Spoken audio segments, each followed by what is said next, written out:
안녕하세요. 매일 새로운 정보를 드리는 채널 보상가 배상TV입니다. 제가 영상을 한번 올린 적이 있습니다. 형사비는 어떨 때 필요하냐? 그 영상에 대해서 안 보신 분들은 위쪽에 제가 링크를 걸어 드릴 테니까 그 영상 참고하시고요. 자, 그러면 오늘은 형사비를 할 때요. 우리가 합의금을 가해자하고 조율을 할 거 아닙니까? 이 합의금을 조율을 할 때요. 과연 변호사의 조력을 받는 게 유리한지 아니면 혼자 사는 게 유리한지 그거에 대해서 한번 제가 간략하게 말씀드리려고 합니다. 자, 통상적으로 우리가 형사합의하는 경우 12대 중과실 사고가 있든지 아니면 사망사고 그리고 중상해 사고, 음주, 무면허, 뺑소니 다 포함인 거죠, 여기에는. 자, 이런 사고일 경우 가해자하고 형사합의를 하게 되는데요. 실질적으로 이렇게 형사합의를 하는 경우라고 하더라도요. 예를 들어서 진단이 6주 미만이다. 그러면은 이렇게 생각하시면 돼요. 평균적으로 주당 한 50만 원에서 80만 원 정도로 이 합의금이 결정된다. 자, 그 기준은 뭐냐? 벌금 나오는 기준이 대략 그 정도 된다. 물론 정확한 건 아닙니다. 그래서 이 6주 이하 같은 경우에는요, 변호사의 조력이나 필요 없이 본인이 가해자하고 협상하고 밀고 당기기를 통해서 합의금을 결정을 하시면 됩니다. 단 이렇게 합의금을 결정하고 합의를 할 때는요, 채권 양도 각서라고 꼭 받으셔야 돼요. 자, 그러면요, 6주 이상 진단이 나온 경우 아니면 사망이나 중상해 이런 경우에는 변호사의 도움을 받는 게 왜 유리한지 거기에 대해서 제가 알려드리려고 하는데요. 음주, 무면허 같은 경우에는요. 만약에 가해자가 운전자 보험을 가지고 있다 하더라도요. 운전자 보험에서도 보험금이 지급이 안 돼요.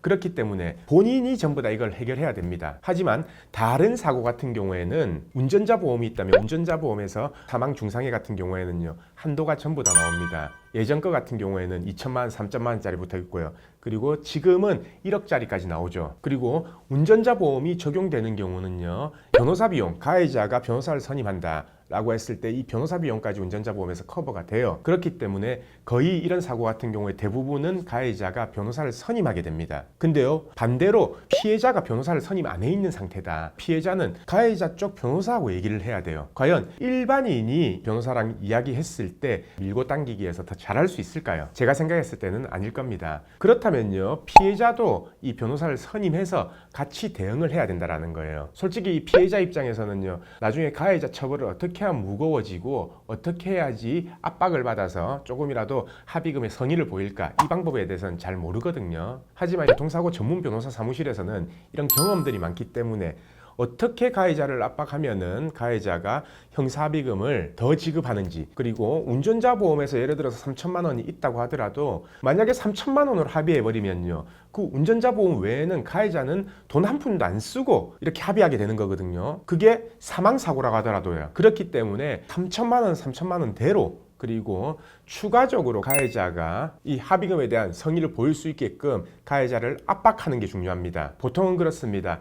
사고가 여러 번 나는 경우는 드물어요. 보통 처음 사고이거나 많아봐야 두 번째 사고인데 그 사고에서 사람이 사망했다. 그리고 중상해를 입었다. 이렇게 된다면요, 가해자는 이 형사처벌 때문에 심리적인 압박감을 가지게 되어 있습니다. 근데 만약에 피해자가 변호사까지 선임했다. 그래서 변호사 사무실에서 가해자한테 연락이 간다 라고 한다면요, 그 압박감은 더 커지겠죠. 실제로 저희 사무실에도 이런 사례가 있었습니다. 음주운전으로 인해서 사망한 사고인데요, 이 사망한 유족이 저희한테 의뢰를 했고요. 처음에 이 가해자가 제시한 합의금은 3천만 원이었습니다. 그 뒤에 5천만 원으로 났고요. 최대 6천만 원까지 준다 라고 하는 상태에서 저희가 인정 못한다. 그래서 몇 달을 끌다가 결국에는 가해자가요, 형사 재판을 앞두고 나서 연락이 오더라고요. 그때 받은 형사 합의금이 1억 원이었습니다. 왜냐? 가해자 입장에서는요, 형사 합의를 안 하고 재판을 가게 되면요, 재판에서 법정 구속이 될 가능성이 상당히 큽니다. 그렇기 때문에 어떻게든지 합의를 하게 되는 거죠. 물론 이때는 따져야 될 게 가해자의 직업이나 아니면 경제적 상태, 이런 부분도 충분히 고려를 한 상태에서 가해자하고 이 협상 과정, 이게 형사합의금 결정에 엄청 큰 요소입니다. 그래서 제가 오늘 말씀드리고 싶은 거는요, 만약에 이런 중한 사고, 사망이나 중상해 사고다 라고 하면은 애초에 형사합의 단계부터요, 교통사고 전문 변호사의 조력을 받아서 형사합의부터 진행하시는 게 훨씬 더 유리한 결과가 나옵니다. 영상을 보시는 우리 구독자분들 궁금한 점이 있으시면요, 아래에 삼각형 표시를 누르시면은 설명란이 나옵니다. 거기에 전화번호랑 링크랑 걸어놨으니까 거기로 언제든지 문의를 주시면 되고요. 오늘은 이 형사합의금도 변호사를 선임하면은 달라지냐, 더 많이 받을 수 있냐, 그 부분에 대해 설명을 드렸습니다. 오늘 방송은 여기까지 하고요. 내일도 새로운 주제를 가지고 오겠습니다. 오늘 방송 끝까지 봐주신 구독자분들 감사드립니다.